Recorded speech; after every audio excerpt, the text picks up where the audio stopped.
All right, well, today we're wrapping up this series called Letters from My Future Self. And a couple weeks ago, I said that really this series came out of a time in which at the end of last year, I just kind of sat down and I was just kind of thinking through, just some things that maybe I needed to work on in my own life. And I thought, if I were to receive a letter from my future self, what are some of the things that I might hear from myself just based upon what I know some of my current, and ongoing struggles often are.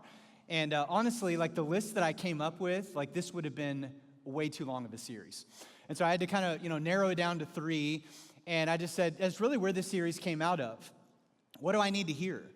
And in that sense, this has been a very kind of personal and somewhat of a vulnerable series because I just know that these are 3 things at the top of the list that I need to hear. And I'm just trusting that probably a fair number of you need to hear it as well.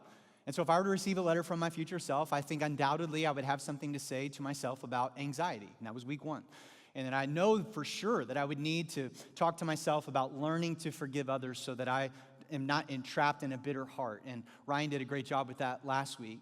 And then this third thing made it on the list as well that we're going to talk about today as we wrap this up.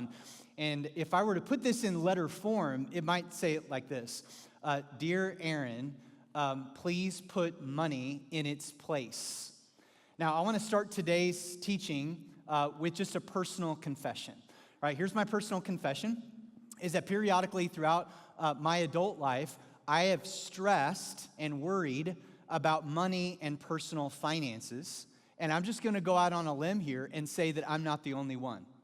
According to the American Psychological Association, about 75% of us stress about money and personal finances like on a regular basis. Now here's the thing, regardless of what you make. And that's the thing that, like, when I was a younger man, like newly married, making a whopping $19,000 a year, she married me for my money. And, like all this, like a student loan debt and like, rent for the first time. And I remember thinking to myself, one day it won't always be this way because I'll get a raise. I'll get a promotion. Like we won't be in this space. And once I get to a certain income level, then I can relax. Then I can enjoy life. Then I can finally be generous. But not only has that not necessarily been personally true, it's also not statistically true. There's an economist by the name of H.F. Clark who came up with something known as the 25% rule. And some of you might recognize this idea of, for most of us, we say, we would achieve financial peace, whatever that kind of means for you, if we just made about 25% more. Like if we made 25% more, regardless of what your current income level is now, then we'd finally relax, then we'd finally enjoy life, then we'd finally be generous if we just made 25% more. And that's statistically not true because, as many of you could probably attest to this, what ends up happening is that the chains move. Like you get a raise, you get a promotion, and then you have a tendency to sort of ratchet up your lifestyle with the raise, more kids, more responsibilities, a recession or two, inflation, and you're like, man, I'm making way more than I ever thought that I would. Why is it that financial peace continues to evade me? And there's an economic reason for that, but there's also a spiritual reason for that. So here's what I've learned and am continuing to learn about myself. And it's simply this statement right here. If my financial world is unhealthy in any way, like if I'm upside down financially in any way, what does that mean? Well, for starters, like too much debt. And I think most of us would go, yeah, that's a no-brainer. Like too much debt, I'm not going to be at financial peace. Not saving enough. The Bible teaches in Proverbs that a wise man saves an inheritance for their children's children, which requires at least some sort of intentional forecasting and savings plan. But here's another one. Maybe I'm saving too much, right? And that leads to maybe the next one is like I'm not willing or I'm unable to be generous. What about this one right here? Stealth stinginess. You know what I'm talking about there? Stealth stinginess happens like when you go to lunch with a friend and the waitress comes over and says, 1 check or 2.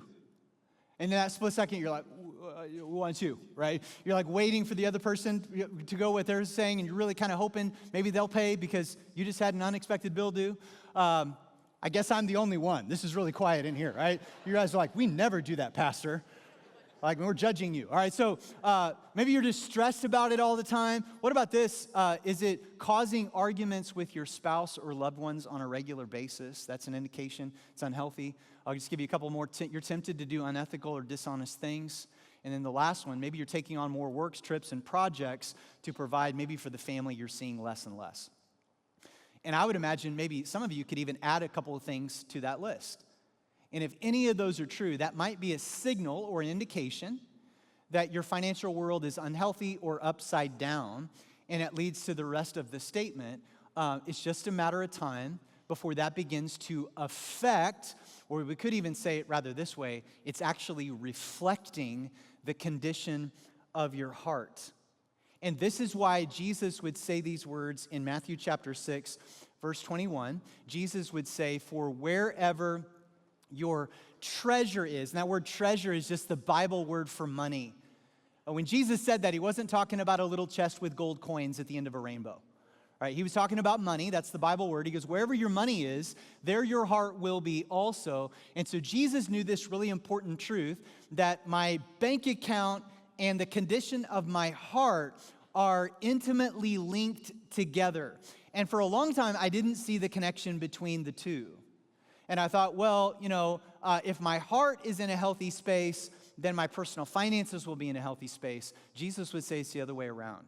If your finances are in a healthy space, then your heart is going to be in a healthy space. Now listen, I'm not talking about greed. I'm talking about misplaced trust.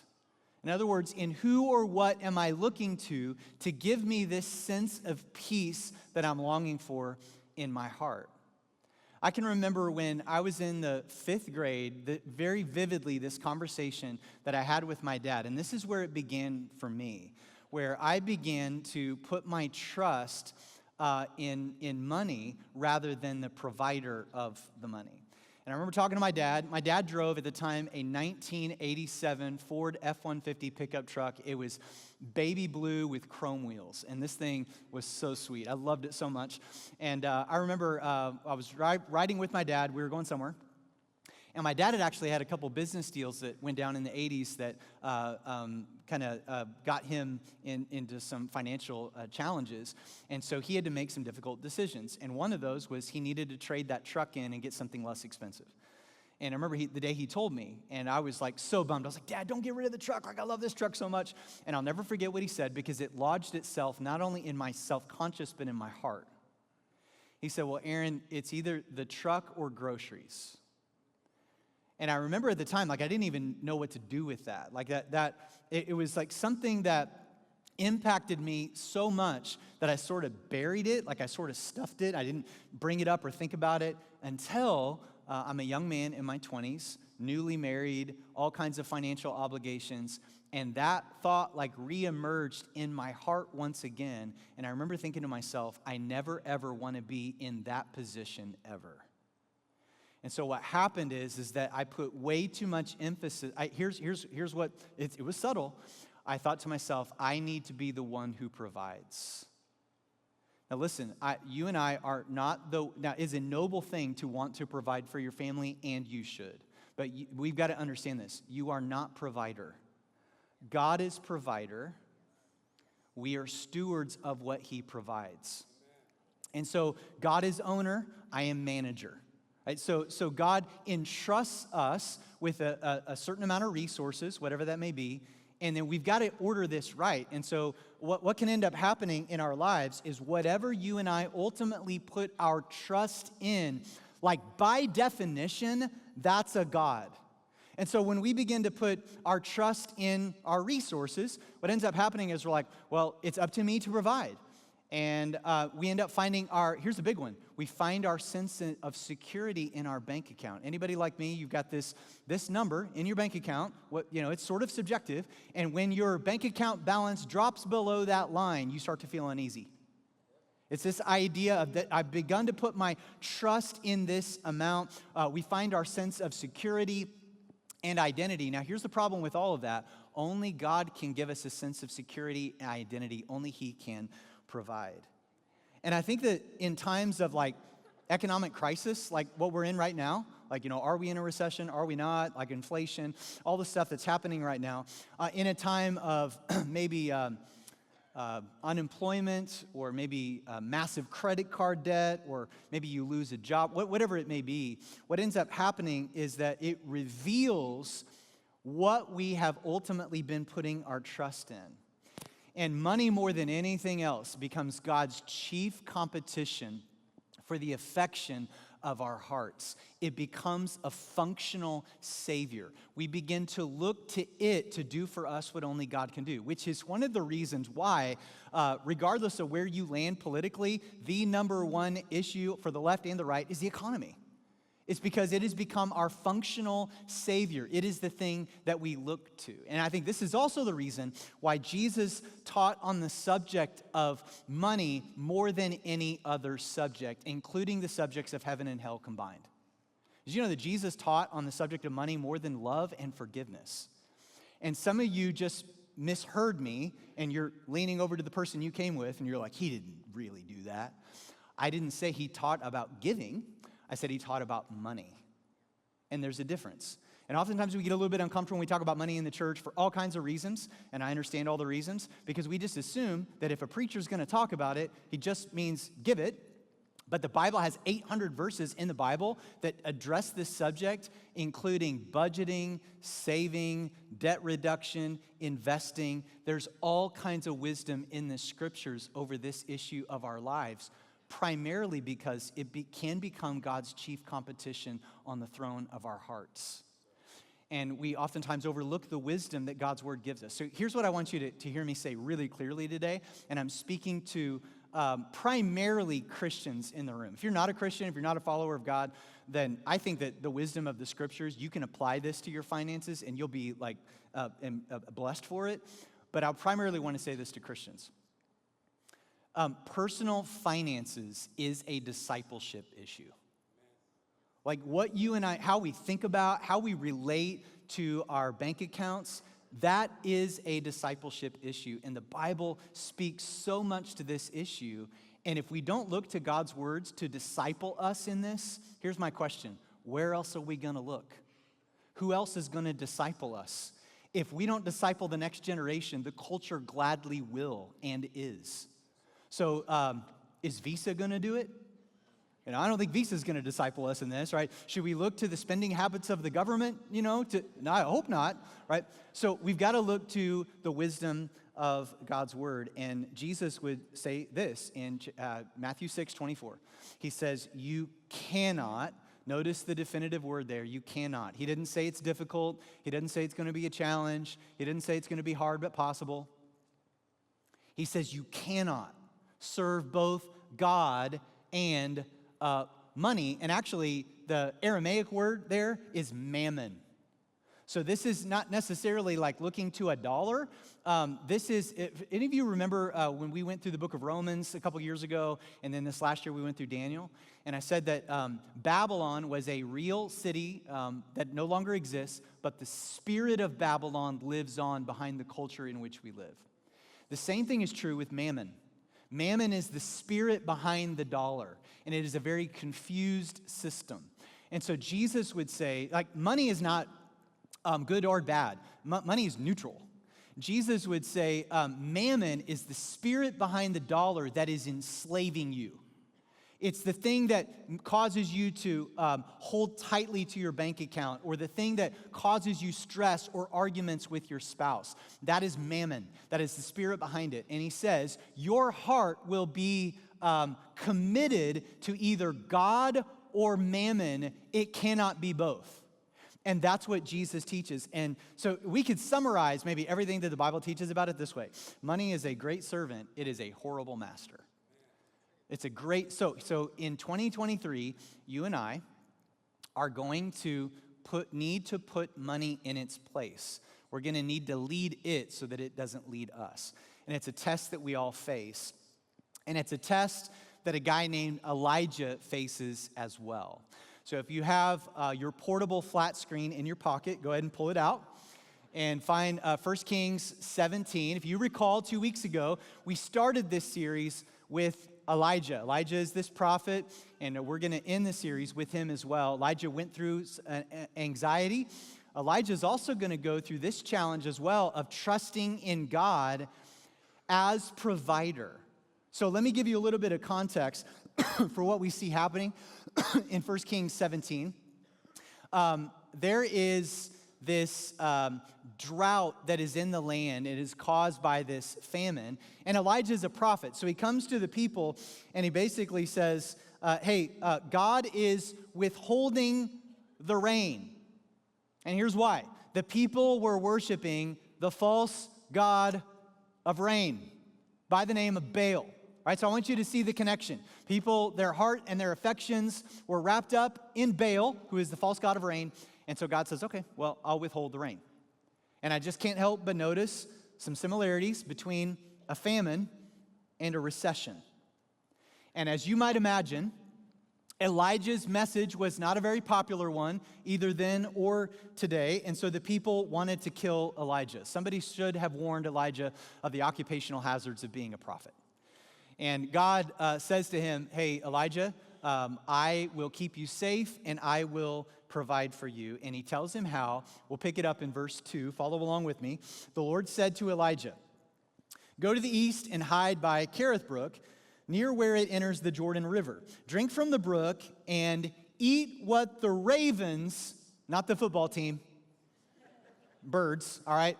Eat what the ravens bring you, for I have commanded them to bring you food.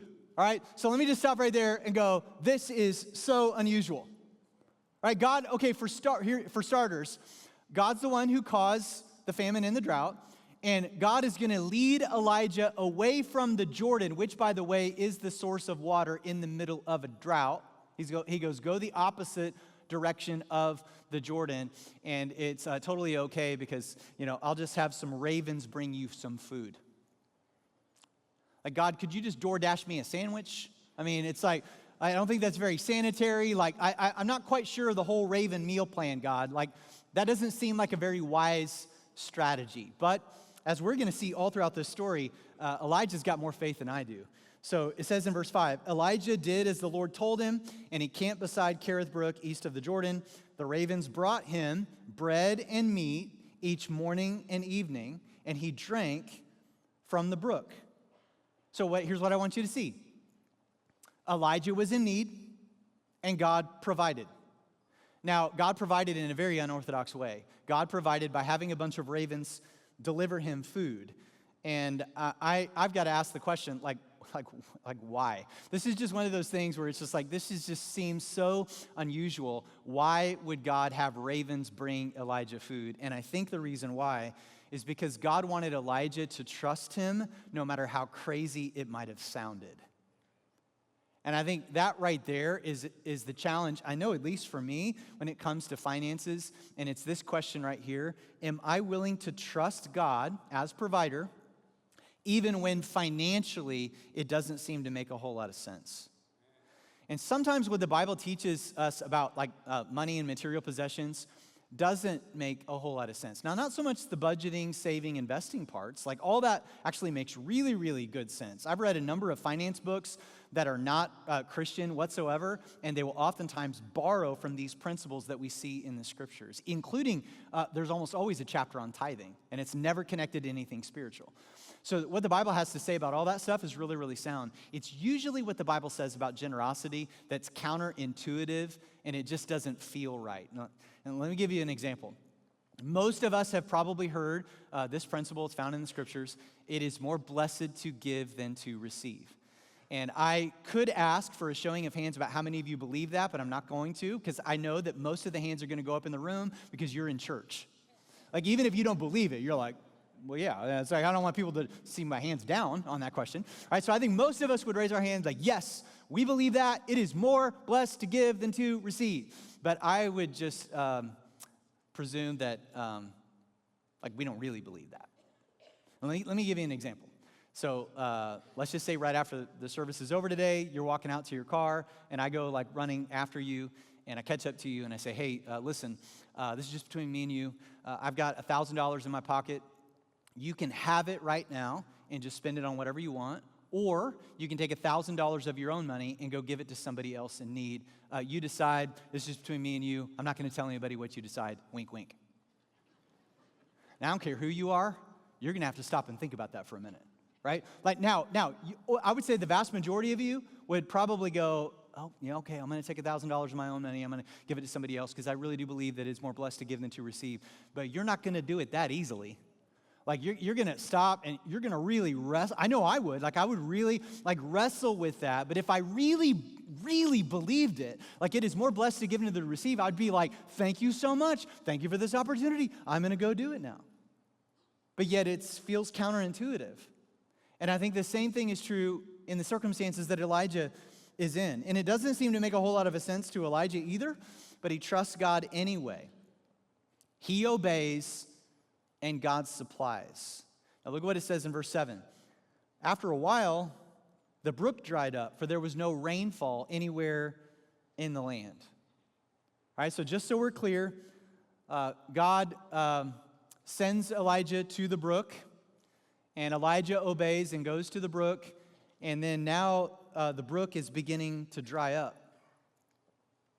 And it's just a question that I just want to ask any of you today. Any of you standing next to a dried up brook right now? And you feel like you've been obedient to God. You feel like you've been trying to do things His way. You feel like you've been trying to honor Him in this area of your life, but the bank account is running dry.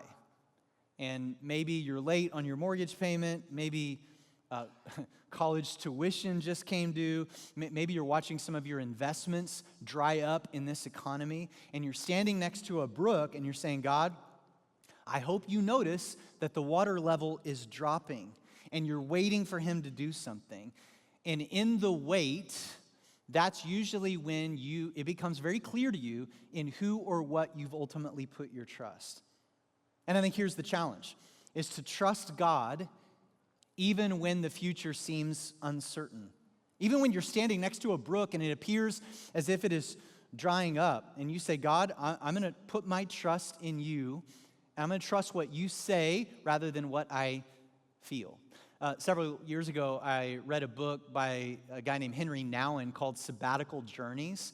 And in it, he talks about how he befriended some trapeze artists.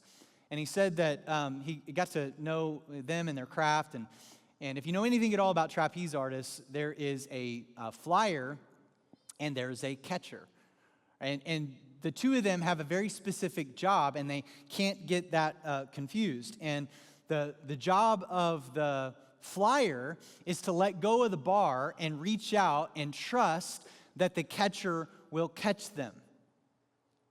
Now, that's not hard, but that's difficult, right? Like when you're the one flying through the air, like everything within you wants to take control. But they said that where most accidents happen is when the flyer tries to catch the catcher, rather than reaching out their hands and trusting that the catcher will catch them. And oftentimes I found myself like in that situation financially, like when the brook is run dry and I feel like I'm flying through the air, everything within me says, catch the catcher. Everything within me says, hit the panic button, hold on to money, worry about it, obsess about it, get a side hustle, right? And make sure that I can provide. And God simply says to you and to me, I want you to trust. Trust that the catcher will catch you. And in verse 9, God gives Elijah some further instructions on what to do because now the brook is drying up. So look what it says in verse 8. Then the Lord said to Elijah, go and live, circle, highlight, underline the word live. Go and live in the village of Zarephath near the city of Sidon. Right? So he doesn't say go visit. He doesn't say, hey, pack a bag. He says, no, pack your boxes. Now, what you need to understand about Zarephath is this is enemy territory. Elijah is an outsider there.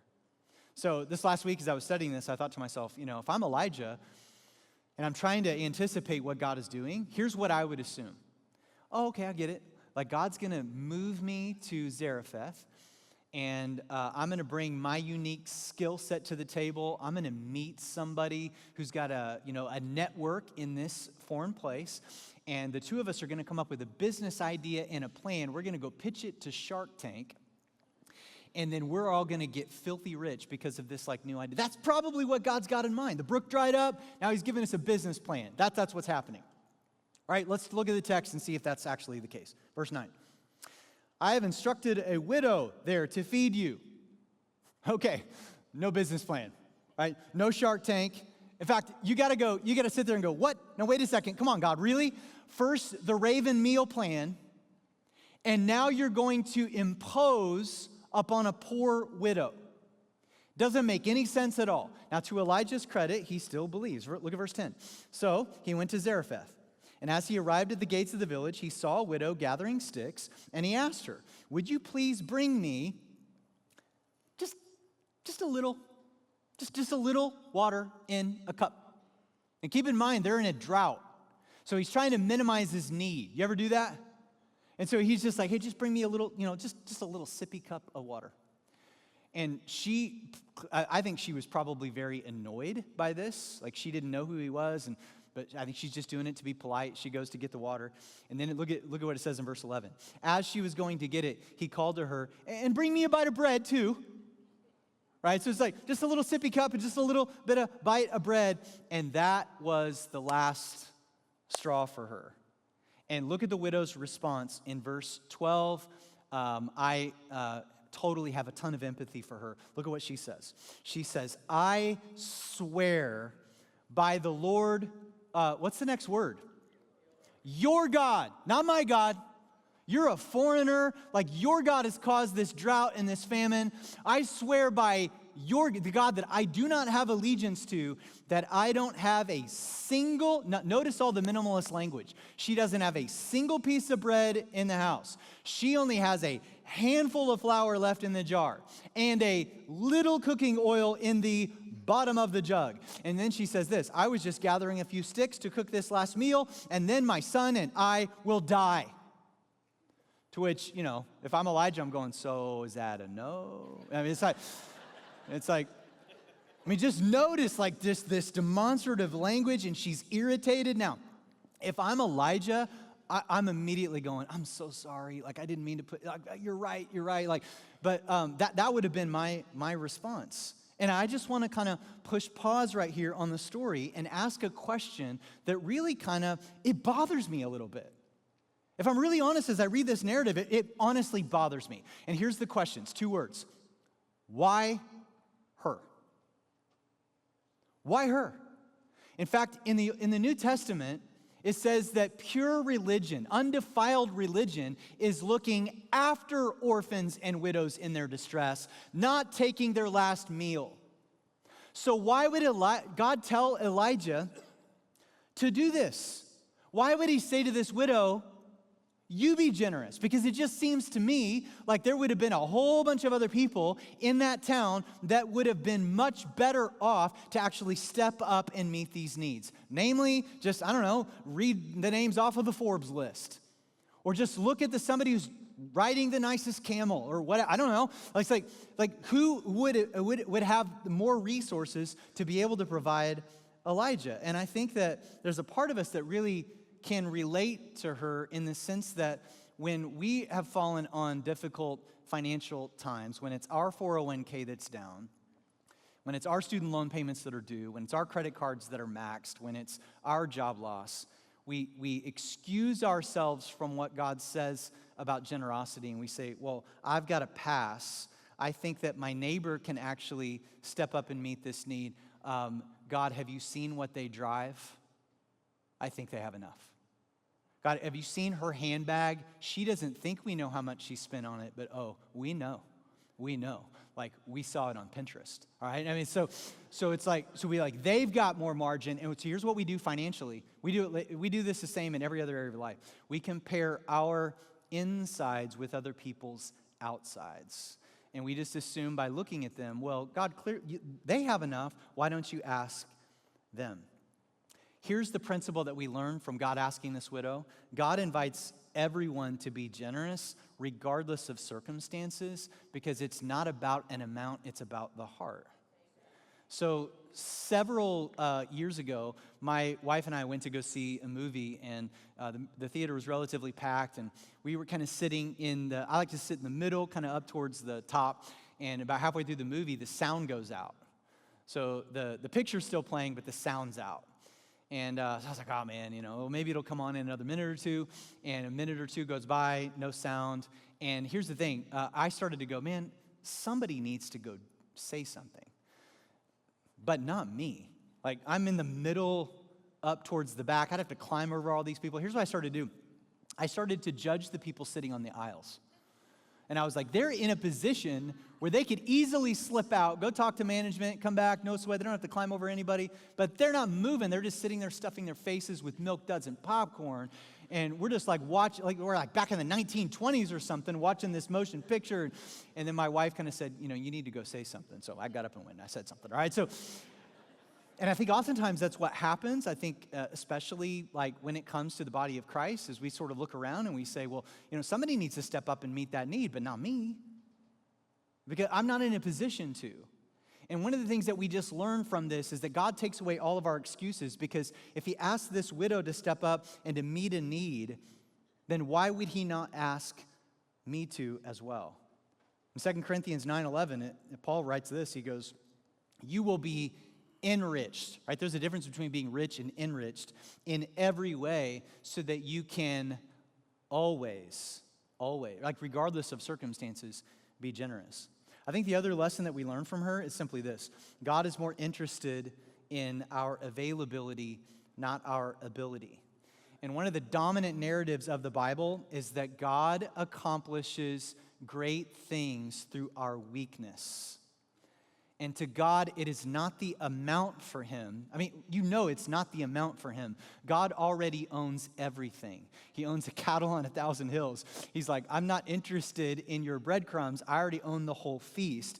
It's about your heart. And since your heart is connected to your treasure, he wants your heart. That's why he asks you to trust him with your treasure. And so let me go back to my original question, because I've got an answer. Why did God choose this widow?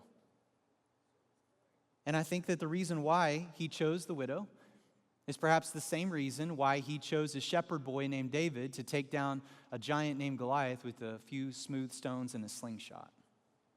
I think it's the reason why he chose a teenage girl named Mary to be the mother of Jesus. I think it's the reason why he chose an uneducated fisherman by the name of Peter to demonstrate that his power is made perfect in our weakness. And God says, I just want to know if you're available. I just want to know if you're willing to trust me with what you have, because it's not really yours anyway. I'm the provider, you're the steward. Well, in verse 13, the golf claps on the money sermon are so good. All right, so verse 13, he makes her this promise. All right, here we go. Elijah says to her, I love this. He goes, don't be afraid. Go ahead and do just what you've said, but make a little bread for me. What's the word? Say it out loud. First. Hold on to that. Then use what's left to prepare a meal for yourself and your son. Does anybody else just see how backwards that seems? Like if I'm Elijah and I'm imposing on this widow and I'm the guest and I'm the foreigner and I'm the one who, I'm not, she's looking after a son. Here's what I would have said if I was Elijah. I would have said, hey, listen, why don't you go ahead and prepare a meal? And if you have a serving left over, keep me in mind. That's what I would have said. It's like, hey, if you could just spare a few crumbs after you and your son, make sure you guys fill your stomachs first and then give to me whatever's left over. But he doesn't say that. He says, give to me first. And once again, that seems kind of rude. That seems kind of selfish. But understand that the reason why this narrative is in the Bible is to teach you and me something about where we put our trust. And I think that is very important there, that word is there first, because this is the principle that the Bible teaches over and over again. It's the principle known as first fruits. Here's the idea. As a Christian, somebody who's following after Jesus, you say, you know what, God, I'm going to be generous towards you first. Like when I get paid, the first part of my paycheck, God, is going to go to you first. And I'm not necessarily inclined to do it that way. Like, I'm inclined to pay all my bills first and then put a little bit of savings first, and then if I've got anything left over, then I can be generous with it. And in fact, percentage-wise, that's what most of us do. But God would say, hey, trust me with this first. Not because God needs your money, but because he wants your heart, and he knows your heart always follows your resources. Deuteronomy explains why we give to God first. Deuteronomy chapter 14, verse 23 says this: the purpose of tithing, that means give God the first 10% of your pay, is to teach you to always put God first in your life, and so that he can work through you to meet the needs of a hurting world. And the reason why God asks us to do this is to right-size our heart. And so I know all the objections. Like, I've been a pastor for over 20 years, and inevitably, I'll probably get an email this week from a Christian who will say, now, Pastor, you know that the tithe is Old Testament, and we are under grace now, so it no longer applies. And I would agree, and I would disagree. I would say that the tithe preceded the law. Like, the law didn't come up with the tithe. The law actually reinforced the tithe, but the principle of the tithe can be found prior to the law. Therefore, the principle of the tithe can be found after the law as well. And Jesus didn't abolish the tithe. He actually affirmed it. Now, I will say this. We would never treat it legalistically. It is not tied to your salvation. It's not tied to your spiritual depth. Like, in fact, 2 Corinthians says, don't give under compulsion. In other words, don't let anybody twist your arm or guilt you into giving, because God loves a cheerful giver, and you can't be cheerful if you feel like you're obligated to do so. It is a principle. Here's what you're doing. When you trust God with the first 10%, this is why the Bible never says give the tithe. The Bible always says return it. Bring it. So let's just say, hypothetically, that Ryan and Stephanie Bramlett go on vacation this next week, and Ryan calls me and says, hey, Aaron, I need a ride to the airport. Why don't you come over to our house? And here's the deal. You can take our car to the airport to drop us off, and just as a thank you, we'll let you drive our car during the week. And I'm like, okay, great. So I go over, I pick up Ryan, Stephanie, their family, and I take them to the airport. Man, guys have a great trip. And, I drive their car all week long as if it's my own, which means I'm doing lots of donuts in the parking lot and all that fun stuff, playing, music super loud. And so then I go back to the airport when they come in. I pick them up, I drive them back to their house, and I pull into the parking, or into the driveway, and I help them kind of with their bags. And then as we're standing at the door, it gets a little bit awkward. And I look at Ryan and Stephanie, and I'm like, hey guys, while you were gone, God's really been working on my heart over this last week, and Lindsay and I have been praying about it, and we've just decided that we want to give you this car. Ryan's gonna look at me like, dude, what have you been smoking? This is not your car. I loaned it to you for the week. You're returning it. And that is the same thing when it comes to our resources and income. And I have a tendency to think of myself as owner. Here's the deal. God's like, you're not the owner. I've always been the owner. You're the steward. And so you're just simply returning to me a portion of what I already have. Not because God's got financial problems, but because God desires your heart. Now, why 10%? I don't really know. I think I could ask God that one day when we get to heaven. Here's my guess, though, after doing this a really long time, is that 10% of my resources, man, that's enough to get your attention and thus form and shape your heart. It's not enough to sink you financially, but it is a step of faith, especially if you've never done it before. And I think that that's what God is after. Well, let me finish up the narrative in verse 14. It says this: but this is what the Lord, the God of Israel, says. There will always be. Man, that is a promise. There will always be flour and olive oil left in your containers until the time when the Lord sends rain and the crops grow again. So she did as Elijah said, and she and Elijah and her family continued to eat for how many days? Many days. There was always enough. There was always enough flour and olive oil left in the containers, just as the Lord had promised through Elijah. So let me wrap this up by just giving you two takeaways, all right, from this narrative, right? Here's the first one. Would you commit to taking the next step in your financial stewardship? whatever that might look like for you. So I said this a little bit earlier, that there's over 800 verses in the Bible that deal with things like budgeting, saving, investing, debt reduction. In what area of your life right now is causing you financial stress in which you need to get it ordered and take a next step in that? For some of you, maybe you're living way beyond your means, maybe, and you need to ratchet that back. Some of you, maybe you're like, you know what, I need to get rid of these credit cards. They're not doing me any good. Maybe you just need to go, you know what, we need to start saving something. You know, what next step in your stewardship? And here's the deal. We want to help with this. And so I want to encourage you to sign up for something called our Financial Foundations class. It's a 5-week small group that gathers together, and we want to help you be a better steward with what God has temporarily entrusted to you. Because here's the deal, by the way. Like, you could actually give 10% to God legalistically and still dishonor him with the remaining 90%. Because it's a steward over the whole.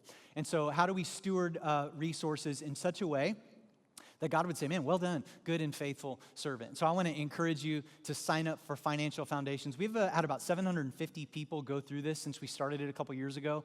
Over 90% would say they would recommend it to others, and 70% said budgeting and stewardship were their primary takeaways. So take a next step. Here's the next one. Would you commit to taking the next step in your financial generosity wherever you might be? Now, for some of you, that might mean like you're newly married, you just started working, and you've never really been tithers, like you've never done it. And maybe you would say, you know what, we're gonna trust God with the tithe.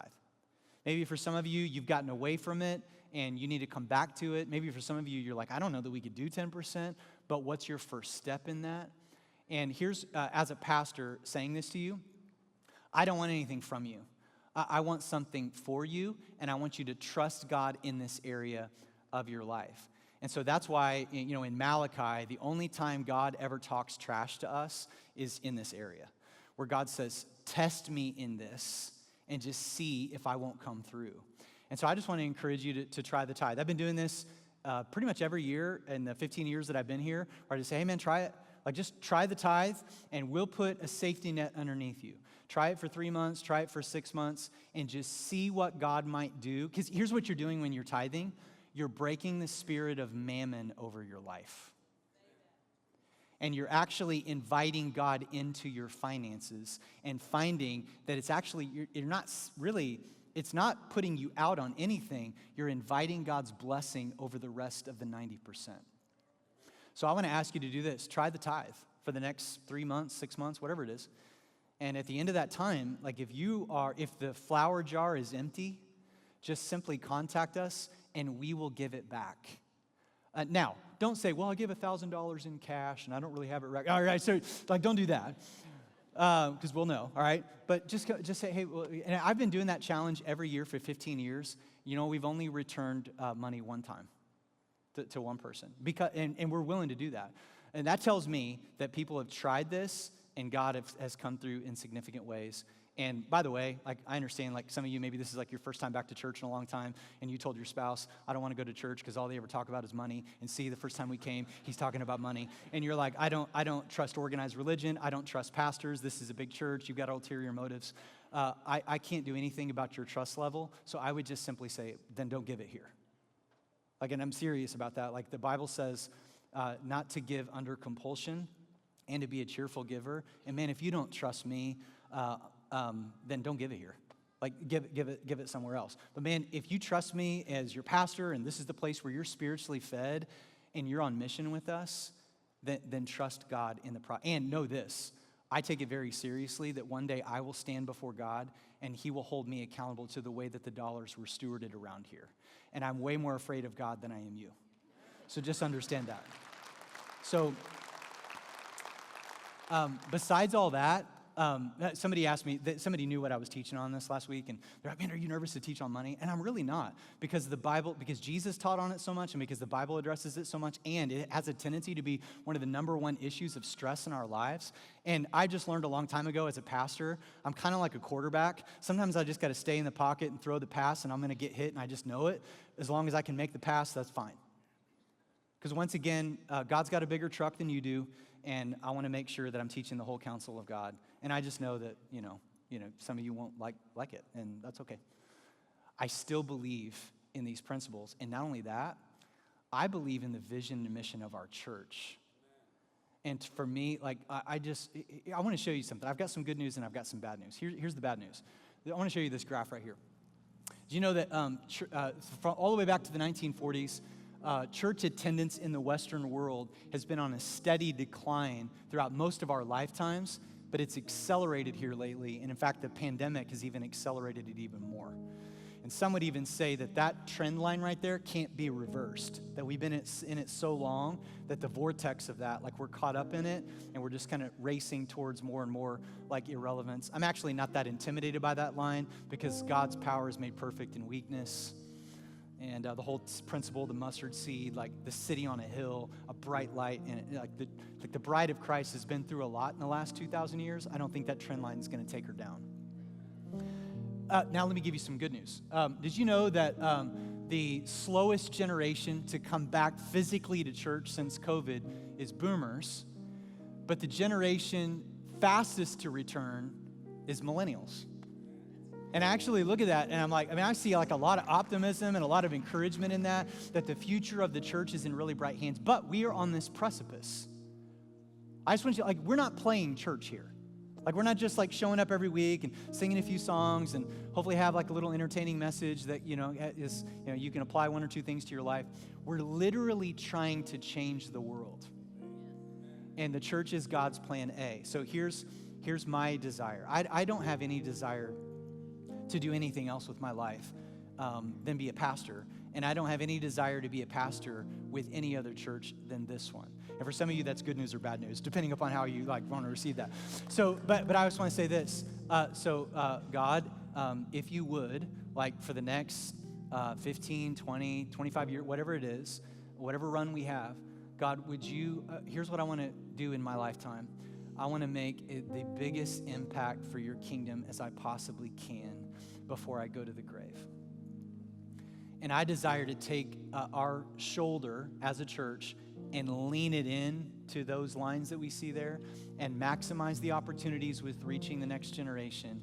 And what if, go with me on this, what if we could reverse the trends of the declining church? It's not up to our church alone, don't hear me say that, but what if we helped? What if we helped reverse the trends and gave people help and hope? Guys, I can't think of a better thing to be a part of than the mission and the vision that God has given us as a church. And it requires resources to be able to do that. And I know that when you get a group of people that are trusting God with their finances, there isn't anything that God can't do through them. So when I was a younger pastor, I'll close with this. I sat down with a mentor of mine, a guy by the name of Bob Russell. Some of you might recognize that name. Bob served as the pastor of Southeast Christian Church down the road in Louisville, Kentucky for over 40 years and just did an incredible job. Bob was filled with all kinds of wisdom. I learned so much from him. And I remember sitting down and having lunch with him one day, and he asked me how I felt about teaching on money and personal finances. And so we were talking about that, and he goes, Aaron, he said, don't ever shy away from it. And he goes, every time I taught on money and personal finances, do you know what went up? Now, I'm not the sharpest tool in the shed, so I just looked at him and I was like, the budget? And he was like, no, every time I teach on money, baptisms go up. And he said, here's why. Because if people are willing to trust their finances to Jesus, what else are they going to keep from him? God desires your heart. And so today, in these last few moments together, as we just do a little reflection, can I just ask you, regardless of who you are, where you are right now, what's the one thing that you needed to hear today? And it's very possible that maybe the one thing you needed to hear today is actually the same thing that's made you a little angry today. Because the Holy Spirit wants to convict and push and prod. And right now, God desires you just to trust him in this very personal area of your life. Please put money in its place and God upon the throne of your heart. Father, thank you that you are provider and that we are steward, because that takes a whole bunch of pressure off. Father, forgive me where I tried to do your job for you, and as the flyer, I try to catch the catcher. God, I'm just assuming I'm not the only one. So today, I just ask that just in those last few moments together, that we would resist leaving early, that we would resist getting up out of the seat and running for the door. But we would just sit there long enough to say, I'm listening. I'm listening. What is it that you want me to do? You know, you asked Elijah to do something very uncomfortable. You asked this widow to do something uncomfortable. So what uncomfortable thing, God, are you asking me to do right now? Speak, for your servant is listening. We ask this in Jesus' name.